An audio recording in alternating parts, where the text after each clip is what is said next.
It's not normal. Let me hit. Got it. Okay. It is not normal for me to have this issue. So I guess in hindsight, I should have stopped that deposition and said, hey, wait a minute. Can we go off the record so we can notify the plaintiff attorney? I didn't do that. I was late. They released their witness, and by the time they released, I was able. They had hung up and they released their witness, and we tried to. I'm not sure why my office didn't attach the emails to the motion, but they point in the motion how we emailed Mr. Lohr's office on numerous times, at least 3 times, asking to reschedule the plaintiff's deposition. And then later on, in response to the third email on December 2nd of 2021, Mr. Lohr says, no, we're not going to do it. And I guess because I blew my chance. And we agree to continuances with his law firm all the time. We agree to reschedule things all the time. Things happen sometimes. This case is set for trial in 2023, as we sit here right now, much to my surprise, March 28th of 20. So set in almost a year. We just want to take the deposition of the plaintiff. I believe, number one, my client, the adjuster for Allstate, is demanding and is mad at me that I don't have the plaintiff's deposition. And I've tried to fight them off for months. And Mr. Lohr will not present his client for deposition. Mr. Stillwell, I get it. Let me hear from Mr. Lohr. There's one more thing, though. One more thing I think is interesting is the insurance policy on page 16 requires cooperation, such as giving an EUO or a sworn proof of loss. There's no EUO here. This would be a deposition. That's my point. I would just like to have a chance to take the deposition. I think the policy mandates some cooperation. I'm sorry I messed up. I get it. Mr. Lohr. Yeah, absolutely, Your Honor. I mean, we miss things. We miss calendar issues. You know, we're late due to being double booked. I mean, that is absolutely part of the practice for sure. However, in this case, we all did sit there, me, myself, you know, my client and Mr. Stillwell's court reporter, heard nothing from his office, heard nothing from a paralegal. Then we went home and heard nothing from his office for 6 months, Your Honor. It wasn't until they filed this motion to compel that we even knew what happened. There was no, hey, Rob, I'm sorry, I'm late. Hey, Rob, I'm sorry, I was late. Let me work around your client's schedule. Nothing. I mean, that is what you do when you miss a depo. You reach out to opposing counsel. You let them know this is what happened. I apologize. I apologize to your client. Let me work around her schedule, get her rescheduled. Nothing. We got none of that other than 6 months later, his paralegal reaches out and says, we need to schedule the deposition of your client. So at that point, yeah, I wasn't real happy with how they handled it. And it wasn't until today before we ever got an apology. It wasn't until they filed this motion to compel that we even got an explanation for the no call, no show. So this isn't some we needed to reschedule. This isn't some. Mr. Lohr, what do you feel would be a proper remedy here? I mean, not taking the deposition seems a little harsh. Is there any other remedy you would feel would be appropriate? Like one idea I was thinking of, you know, a $500 sanction if he wants to take it, or well, that's on me though, is the problem. And I mean, I've worked with Mr. Lohr in the past. We've paid claims and we've overpaid some claims to help him. We've worked with him. I'm asking for a favor. I mean, seriously, it was our court reporter. It was I think it was during the life of Zoom. So it wasn't like they weren't in their office. My client showed up in my office. She was there. She took off work. But I do think, I mean, under the current scheduling order, Your Honor, discovery is closed. Discovery has been closed. And so I don't think it would be a sanction. It would just, we're just enforcing the current scheduling order. The discovery period has been closed. What if we did this? what if we did a $200 sanction payable to his client, because his client did take off work, Mr. Stillwell, and you never contacted him. This isn't great what happened here. So it happens to my clients and me all the time, and it's happened with their firm, and we never seek to fight anything. We really never do. Things happen. I mean, it's like, I'll do what we need to do, but I'm asking for, to me, they can win the battle and lose the war, and I'm not one to harbor anything, but come on. Mr. Lawrence, you know your relationship with Mr. Stillwell. I feel pretty uncomfortable not letting him take the deposition. I understand your client took off work, and they're really the biggest, or she or he is really the biggest victim here. So, Mr. Stillwell, you can get all mad at Mr. Lohr or me if you have to pay for her to take time off. But I don't think that's unreasonable for Mr. Lohr to ask that, or for the court to order it. I do think that it is I used to do this kind of litigation. I know things happen, and you know, kind of what's good for the goose is good for the gander. Has Mr. Stillwell been reasonable with you in the past, or has he been taking hard lines? I don't know. I haven't seen him lately. So what has been if you want to play hardball, then, you know, I'll award more sanctions. If you want to kind of let it go and he'll owe you one, it's kind of your call. Yeah, I think it should just, you know, pay my clients lost wages if there are any. I know she took off work. I don't know if it was paid time off or what. So I'll get with her and figure out if there was an amount in earnings that she was unable to make. I think if we missed a deposition, we would have let him know and would have said something. And I think that's the difference. So that's the professional courtesy that we would expect. And if it takes Mr. Stillwell writing a check for $75 or $125 to show us that respect in the future, I think it's worth it. Mr. Stillwell, I will say this: as things happen, but I've done this a long time. I used to have cases against you, and I don't know that I've ever had an attorney not show up to a deposition and not contact me and tell me why. Well, and I'm just telling you, I've been doing this as a judge for a long time. I've never heard that either. So I know things happen, but you must be really overbooked if you didn't at least have somebody call them and say, "Hey, look, sorry," and wait. This was, let me see what the date of this was. I think this was at the outset. Let's see here. I know this was at a time where we had another deposition going on at the same time. That ran over, I guess, before that. This was in early March. You still should have contacted. I'm just. You know what? And the first time I dealt with Mr. Lohr, I poured him out at a trial. He was upset, so we settled him. We settled the claim with him and paid him $1,000 or $2 just to make him happy. And to me, is that true, Mr. Lohr? Yeah, I think it was like I was 6 months into practice. We were down at JP Court. Was it up in Collin or Denton? And yeah, Denton County and the colony. All right, guys, we're just getting to war stories. We got a zero, and we paid him money. You guys, this is a therapy session here. I'm going to award up to $200 in lost wages for the plaintiff to retake the deposition. If you want to push it, Mr. Lohr, you want to give him a break, you can give him a break. If you don't want to give him a break, you don't have to give him a break. I don't think I'm being unreasonable. I think I'm being extremely reasonable to Mr. Stillwell. If this was a commercial case, that the remedy would be much higher, but because you guys work together all the time, I'm going to leave it up to Mr. Lohr and whether or not he wants to enforce that or not. Mr. Lohr, get me an order on that, and we will go from there. Thank you, guys. Good to see you again. I would just ask, thank you, Judge, for the leave to take the deposition. I would just ask Mr. Lohr to keep in mind, we work together on lots of cases, and we've been more than fair. That's between you two. You guys talk it out, and I got to get to my next case. So you guys, good luck. Okay. Thank you. All right.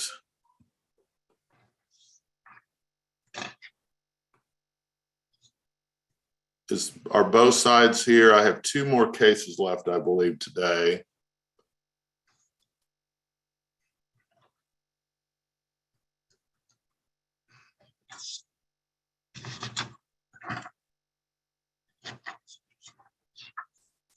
Are both sides here on the Beng, Texas versus Nusret, Dallas case? Yes, Your Honor. Yes, Your Honor.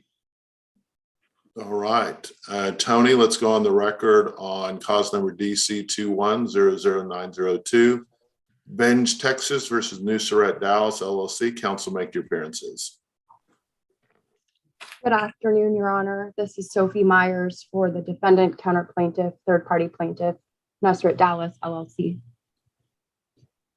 Good afternoon, Your Honor. This is Harrison Oldham here on behalf of Penalt Projects. Mr. Spector, what are you here for? Okay, he's not on this case, right? No, Your Honor. All right, let's proceed. Your Honor, this is Nusret's motion to compel. We filed a motion to compel responses to our discovery demands. To date, Penalt has wholly refused without justification to provide responses to our interrogatory requests and our document demands that were served on it on August 21st, 2021. On April 20th at the 11th hour, in response to our motion to compel, Penalt filed a motion for protection, complaining that Nusret has alleged in its petition that Penalt is the alter ego of a co-third party defendant named Steve Reagan, and that it would be improper for Penalt to respond to the discovery demands until the Fifth Court of Appeals determines Nusret's appeal on Steve Reagan's special appearance. As a brief background, Steve Reagan formerly worked at Nusret, and he controlled a restaurant build out. And we are alleging that he and his entity, Penalt Projects, participated in a fraud scheme to defraud his employer, Nusret. He took Nusret funds and used those funds for his own benefit. On August 11th, 2021, Your Honor sustained a special appearance contesting jurisdiction by Mr. Reagan, and that is presently the subject of an interlocutory appeal. But there is no reason why that interlocutory appeal would affect Penalt's responses to our discovery demands. Section 51.014B of the Texas Civil Remedy Code states the commencement of a trial in the trial court pending the resolution of an appeal, but there's no requirement that Penalt, or even Mr. Reagan for that matter, should be permitted to avoid discovery. An order compelling discovery of Penalt wouldn't be inconsistent with any forthcoming order from the Court of Appeals. And the rules for appellate procedure, which are cited in our response to the motion for protection, would not be there would be no inconsistency with your order compelling discovery with what's presently before the Court of Appeals. And it should be noted, Your Honor, that Penalt filed its own special appearance contesting jurisdiction, which was denied by the court on October 1st, 2021. And then it filed a subsequent motion compelling arbitration. And Your Honor signed an order denying the motion to compel arbitration on January 1st, 2022. So after those orders came, we reached out to Penalt and asked that we get discovery going. And as recent on April 20th, we received a motion for protection. And just in conclusion, Penalt waived its right to bring a motion for protection. It should have filed it as soon as it realized it was necessary and before the deadline to produce discovery. We filed our notice of appeal on the Reagan special appearance on April 25th, 2021. And we filed our appeal brief on October 5th, 2021. So a party resisting discovery may file a motion for a protective order, but that needs to be filed as soon as one realizes that a protective order is necessary. Penalt hasn't presented an iota burden or hardship. They just complain that they're going to be subject to some alleged duplicitous discovery. They're just trying to circumvent discovery. They're part of this case. You've ordered that they're part of this case. They can't escape their discovery obligations. We're asking for our fees for both the motion to compel and for responding to this motion for a protective order. Response. Mr. Oldham, you're muted. Yes, sir. Sorry about that. Thank you. I'll make this response fairly brief. As Ms. Myers correctly stated, it's been alleged that Penalt Projects is the alter ego of Mr. Steve Reagan, who was removed from this case on a special appearance in August 2021. So today we are asking for 3 reasons for a protective order to be put in place pending the outcome of that special appearance appeal. Sorry.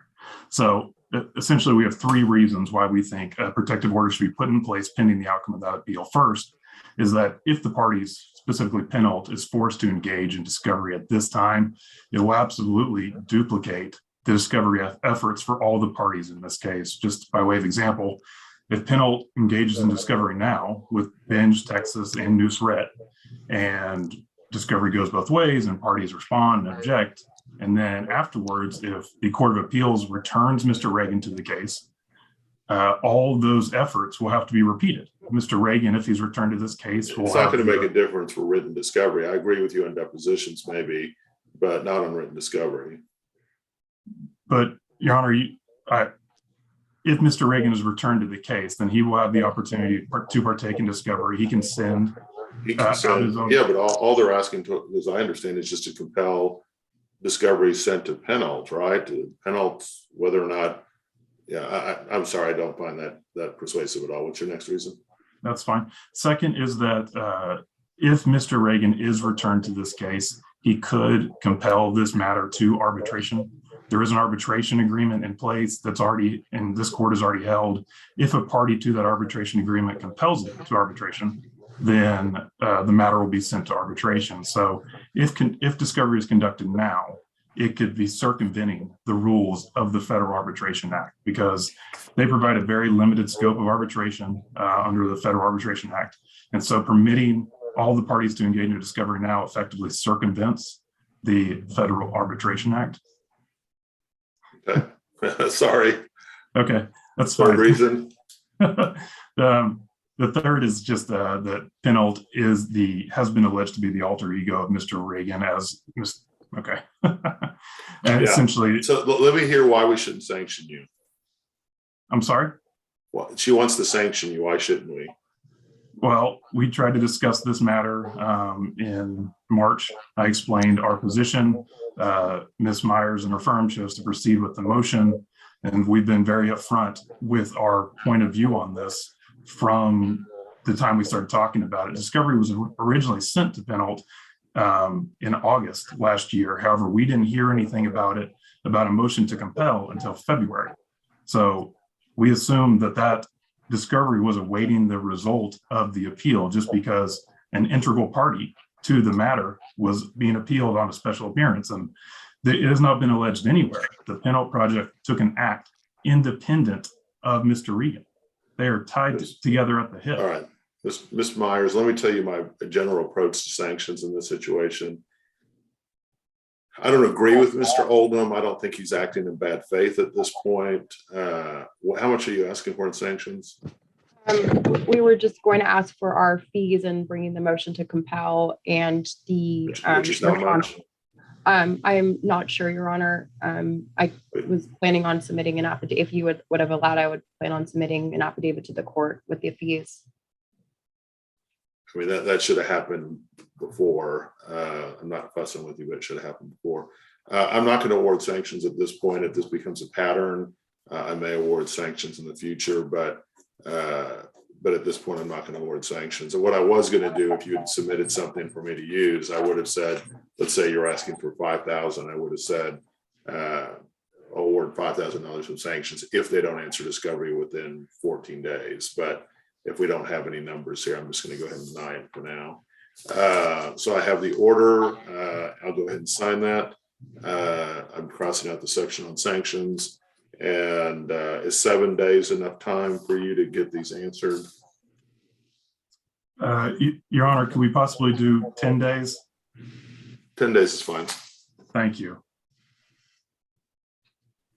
Unless there's not a trial setting real quick, is there? No, sir. All righty. Thank you very much.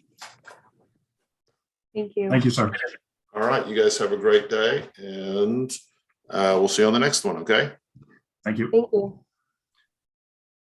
Okay. Is this case back again? Is this the same case again that you guys are, that No, just it's got not. stayed for bankruptcy, or is this a different case? It's a different case, Your Honor. Faith Johnson on behalf of the. Same property or different property? Yeah, well, one of the property, we were only concerned about the property at 917 Wood Hollow property. So that's what we're addressing as an intervener. And so if you want me to proceed, Your Honor, I can Well, share. what I'm confused about, so this is a different lawsuit than the one that, or is this the same lawsuit? Because It's the same lawsuit, Your Honor, and Edward Smith Jr. is the occupant of the 917 Wood Hollow Way address. Your Honor, I'm sorry. I could probably give a little bit of procedural background just to get Your Honor caught up as to what's happened since the last time the case was called, Monday, the 25th. Would that be helpful? Yeah, that'd be helpful. Okay, so you heard a TRO brought by the plaintiff, BAPA Brooklyn 2004 LLC on Monday, the 25th of April. That TRO. That was the hearing where Mr. Blunt lost his temper? Yes, Your Honor. Okay. You ultimately denied that request for a TRO. Mr. Blunt then filed another suit that was assigned to your court. So the first cause number was DC 22-04132. He filed another suit essentially alleging the same thing in DC 22-04325. The petition has some differences, but they're not material in my opinion. He then showed up at the court that Thursday, so that would have been last Thursday, requesting another TRO under this newer case, the second of the two filings I'm talking about at the moment. How many lawsuits have there been about this? Because aren't we getting pretty close to, I mean, he's already lost this in the 101st. He's lost this multiple times in my court. And I'm not talking about Mr. Smith, I'm talking about Mr. Blunt. Aren't we getting pretty close to where he could be declared a vexatious litigant at this point? I think so, Your Honor. And I need to do a little research on that, to be honest with you, and talk to my client about the cost that would be associated with doing that. But that's definitely on the radar, Your Honor. Okay. And this is not directed to you, Mr. Smith. This is directed to Mr. Blunt. Right, yes. But And we understand that, Your Honor. And just to finish up, on that Thursday, Mr. Blunt, on behalf of BAPA Brooklyn 2004 LLC, also filed for bankruptcy. I have Howard Spector on the line as well. He's handling that bankruptcy hearing for us, or that bankruptcy case for us. for you or for Mr. Blunt? He is handling the bankruptcy case for my client, Hunter Kelsey of Texas LLC. Okay. On that Thursday, Judge Merritt heard Mr. Blunt's request for TRO and ultimately decided that she couldn't act because he had filed for bankruptcy. And we are asking the bankruptcy court to determine tomorrow morning at 9:30 a.m. Whether the filing of bankruptcy or the stay imposed by the bankruptcy has any impact. We're arguing it doesn't have any impact on these proceedings, but we all thought it was prudent to have that heard before pushing forward with anything. So that's scheduled tomorrow. Mr. Spector will be handling that. I'll be appearing as a witness in that case. And then today we received this intervention from Mr. Smith, and the styling has both cause numbers for the two cases I've already mentioned, which are cases 10 and 11 in the progeny of cases between Mr. Babra Brooklyn and my client. And they're asking for a temporary restraining order. Hi, this is Tony Breaker, the court reporter for I'm sorry. Go ahead. So yeah, Mr. Smith we're here today on Mr. Smith's request for a temporary restraining order. So that's kind of what's happened since the last time. Okay, so I just want, because what concerned me was that there was an effort to go to Judge Tillery, which I just this. And only because I came to you first, Your Honor. I was downtown and they said you weren't there. So I went to your court reporter and not court reporter, court coordinator. And she said that you weren't in, and I was down there. So I said, well, let me see if we can try to find another judge to listen to the TR. We weren't trying to circumvent you, Your Honor. It's just that I was downtown and I love the idea that you allowed me to do it by Zoom. I had no idea that we could have done it by Zoom. She said, I'm pretty liberal about the use of Zoom. So. Oh, good. And that's great. She mentioned she said to come back tomorrow morning, and I knew that could possibly be too late. That's the only reason why I was trying to find a judge. Let me ask a question then. So I want to make sure I understand what the timeline is going forward. So tomorrow there's a hearing. If the bankruptcy court agrees with your client, Mr. Schultz, that would lift the stay in our case. Right. What's the next thing that would happen in this case? There's a pending eviction? Well, there's two orders abating that were signed by, I believe, Judge Merritt. So the case is abated. Both of these cases have been abated by court order as of Friday. So I think the next. So my question is, if the bankruptcy court allows us to go forward, then we will lift the abatement. Right. And then the question is, where are we? I know that there was a request to foreclose. There's also a request to evict. Where are we in that process? The reason I ask you is that if the bankruptcy court does lift this, I want to have an opportunity to hear from Mr. Smith about his intervention. Right. But my problem is I'm in trial this week. And so how quickly do I need to hear this? Does it need to be heard tomorrow? And see, that's my understanding, Your Honor. If that stay is lifted, I don't think that I don't think their client would be restricted in any kind of way to go out and serve that eviction on and evict my client. I mean, nothing will stand in the way of that, but us having this hearing. So that was my concern. That's the only reason why we were trying to do something today, because if that thing is lifted tomorrow morning, and I don't know how long the hearing is going to take, Your Honor, but if it's lifted, they don't need to do anything else but to go out, and then they we would have to sign an order lifting our stay. Right, which is a minute. Wait a minute. Yeah. You don't have a stay. You're getting an eviction through the bankruptcy. You're getting eviction through the county court of law, right? Or through the JP court. Your Honor, yes, that's the basis. So the foreclosure already happened. And I tend to agree with Ms. Johnson. There is nothing at the moment that would then prevent us from asking that the judgments from the eviction cases be the writs that were ordered under those judgments, those be executed. And I would just point out that I think that that's actually, I didn't want to get into the merits. I have some arguments on the merits that I'd like to be heard on if we're going to. I'm not trying to get into the merits. I'm just trying to figure out timing, which is when. Ideally, I'd like to hear this next Monday, but if I have to, I could hear it at lunch tomorrow.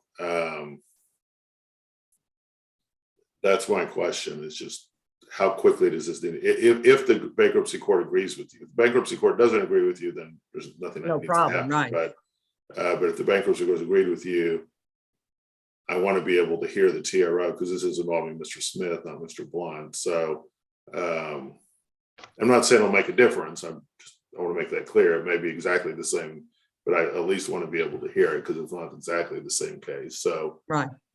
So Mr. Schultz, what is my timeline here? How quickly are you going to try to evict? Well, Your Honor, I'm concerned with all of the obstructions that have occurred in the past that the eviction orders, we run the risk that they're going to expire. It's not going to happen anytime soon, but like if Do we wait until Monday or do we need to hear this tomorrow? That's my question, I guess. Are you going to interrupt my lunch tomorrow? Or are you going to? I'm in the middle of a very hotly contested asbestos case. Tony can tell you it's been rough, but I understand where you're coming from. That's what I signed up for. Well, I don't want to do that to you, Your Honor. And I mean, it will eat into the 90 days to return the writ, but we're not up against a deadline at the moment. So I'm okay with doing it Monday if that's okay with you. And I would just state on the record. Ms. Johnson, I just want to make sure you're available next Monday. Yes, Your Honor. If you tell me what time we'll be there. Is that going to be via Zoom or you want to do Zoom? It'll be via Zoom. Yes. And it'll be, why don't we just figure out if we need it? I would say sometime in the afternoon. I'll kind of leave it Mr. Schultz's discretion. Just tell Rhonda that I told you, and she can ask me that I told you that you can set it next Monday afternoon. And Your Honor, I do have an appointment, a meeting at 2 o'clock next Monday, but other than that, probably from 2 to 2. How long is your appointment? Usually about, my meeting is usually about 30, 40 minutes at the longest. So is it a Zoom meeting or is it something else? Yes, it's a Zoom meeting. Yes. So let's hear it at 3:30 next Monday. Okay, that'd be great. If we need to. So Mr. Schultz, I'm gonna leave it up to you. And so all right, anything else, guys? Yeah, so Your Honor, with that understanding, if their motion is granted tomorrow and they do have the opportunity to execute that writ, you're saying to them, nothing will be executed before our hearing on next Monday at 3:30. I'm taking Mr. Schultz in his word. If he tries to execute it after what he's just told me, he is not going to be happy. I just want to get clarification, Your Honor. But I tend to believe Mr. Schultz. I don't think he's going to lie to me. So, and I know Mr. Spector quite well. He's not going to let you lie to me. And so I know. And I won't lie to you either, Judge. I agree with that too. So, so you guys, Monday, taking you on your word, you're not going to try to evict Mr. Smith until after the hearing on Monday, if it gets to that point. Yeah, and I have no problem. Just if you want to consider this a Rule 11 agreement, just for the record, that we're not going to do anything until after this Monday hearing, that's fine. So we're not doing anything. Okay. So you have a chance. Thank you. Yep. Thank you. Thank you, Way Your to do Honor. it. And we'll see you. We might see you next Monday. Just let us. Yes. Just Mr. Spector, Mr. Schultz, let us know. Thank you, Your Okay. Honor. Thank you, Your Honor. Guys, May we be excused, Your Honor? you are excused. Thank you so much, Tony. We'll see you tomorrow.